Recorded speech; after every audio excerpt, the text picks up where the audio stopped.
Hi friends. साल 2020 फरवरी का महीना पूरे देश में नागरिकता कानून के विरोध में आंदोलन चल रहे थे। खासकर मुस्लिम महिलाओं द्वारा दिल्ली भर में प्रोटेस्ट की जा रही थी। ये प्रोटेस्ट पिछले 3 महीने से चल रही थी। इन आंदोलनों में लाखों की भीड़ उमड़ रही थी। कहीं से कोई हिंसा नहीं होती है, कहीं से कोई असंवैधानिक नारा नहीं लगता है, लेकिन अचानक 24 फरवरी के दिन दिल्ली के नॉर्थ ईस्ट इलाके में दंगे शुरू हो जाते हैं। इन दंगों में 53 लोग मारे जाते हैं, करीब 500 लोग घायल होते हैं, अनगिनत मकाने दुकानें जला दिए जाते हैं। 24 फरवरी के दिन ही अमेरिका के राष्ट्रपति डोनाल्ड ट्रंप भारत दौरे पर आए हुए थे। जांच शुरू होती है। दिल्ली पुलिस चौंकाते हुए यह दावा करती है कि ये दंगे कोई ऐसे ही नहीं हुआ, ये पहले से ही प्री प्लान थे ताकि डोनाल्ड ट्रंप भारत के दौरे पर भारत को बदनाम किया जा सके। दिल्ली पुलिस यह दावा करती है कि ये दंगे की साजिश पिछले 1.5 महीना पहले एक मीटिंग में रची गई थी और इसका मास्टरमाइंड है उमर खालिद, खालिद सैफी, ताहिर हुसैन। अन्य लोगों के साथ इन 3 लोगों को भी कानून यूएपीए के तहत जेल में डाल दिए जाते हैं। अब मैं बता देता हूं आपको कानून यूएपीए क्या है। कानून यूएपीए यह है कि देश के खिलाफ की गई गतिविधियां, देशद्रोही, आतंकवादी, ऐसे लोगों के लिए जेल में डाल दिया।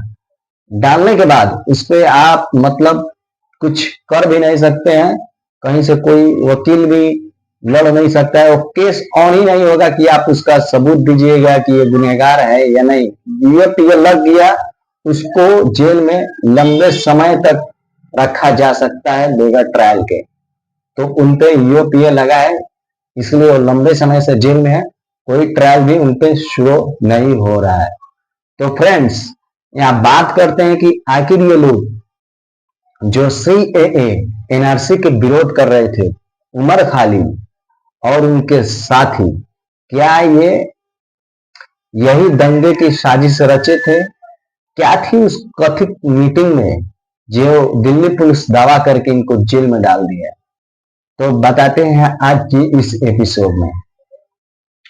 11 दिसंबर 2020 को मोदी सरकार कानून लॉन्च करती है जिसका नाम है the citizenship amendment act bill, यानी सीएए एनआरसी। यह कानून के पास होते ही देश के विश्वविद्यालयों में विरोध शुरू हो जाता है। जामिया में भी इसका विरोध जोर शोर पे होता है। 15 दिसंबर की रात जामिया यूनिवर्सिटी में दिल्ली पुलिस घुस के छात्राओं को बेरहमी से पीटती है और यह अटैक जामिया में इतना भीषण था कि एक छात्र हमेशा के लिए अपनी एक आंख खो देता है और छात्राओं को हाथ ऊपर खड़ी करके लाइब्रेरी से बाहर निकलना पड़ता है। जामिया के आसपास के इलाके में आंसू गैस के गोले छोड़े जाते हैं, पुलिस की बंदूक की आवाजें गूंजती है। उसके बाद लोकतंत्र के मूल्य पर विश्वास करने वाले लोगों में एक भय सा भर जाता है और जामिया के ही इलाके में शाहीन बाग में लोग धरना देते हैं और अपना प्रदर्शन करने लगते हैं। लेकिन ये प्रदर्शन 15 दिसंबर से स्टार्ट हुआ, करीब फरवरी तक आ चुका था। 3 महीने गुजर चुके थे और ये प्रोटेस्ट न सरकार देखना चाहती थी न उसके समर्थन। देश के न्यूज चैनल, टीवी चैनलों पर भी शाहीन बाग को लेकर और मुस्लिम महिलाओं को लेकर निजी टिप्पणियां की जाने लगी। 23 फरवरी के दिन दोपहर 1:22 पे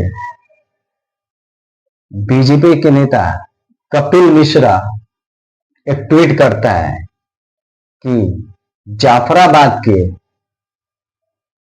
जवाब में हमें सड़क पर उतरना जरूरी हो गया है।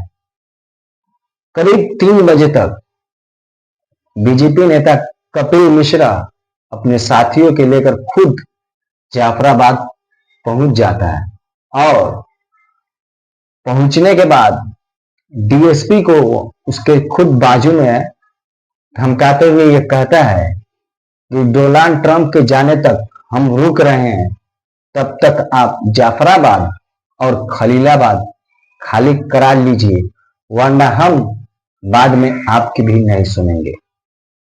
और उसके ट्वीट से दिल्ली सड़क पर उत्तेजित भीड़ आ जाती है।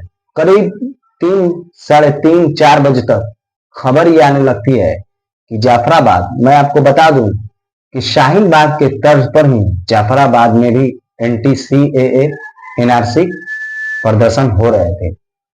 प्रदर्शनकारियों के जो 3 महीने से पुरशांत तरीके से अपना प्रदर्शन कर रहे थे, उनके सामने अब एक नेता भड़काऊ भाषण देके एक भीड़ जमा कर देती है और वो भीड़ उन पर पत्थरबाजी करने लगती है और देखते ही देखते ये दंगा शुरू हो जाता है और 24, 25, 26 3 दिन लगभग चलता है। 12 हिंदू मारे जाते हैं, 42 मुस्लिम मारे जाते हैं, 1 पुलिस कांस्टेबल मारे जाते हैं और अनगिनत मकाने, दुकानें, गाड़ी, मोटरसाइकिल जला दिए जाते हैं। इसके बाद फ्रेंड्स एक और वीडियो मैं बनाऊंगा इस पे, तब तक के लिए इतना ही है। उमर खालिद के साथ क्या हुआ, वो कब गिरफ्तार हुए और उन पे क्या कानून लगा और क्या थी उस कथित मीटिंग और क्या सीएए एनआरसी के विरोध करने वाले उमर खालिद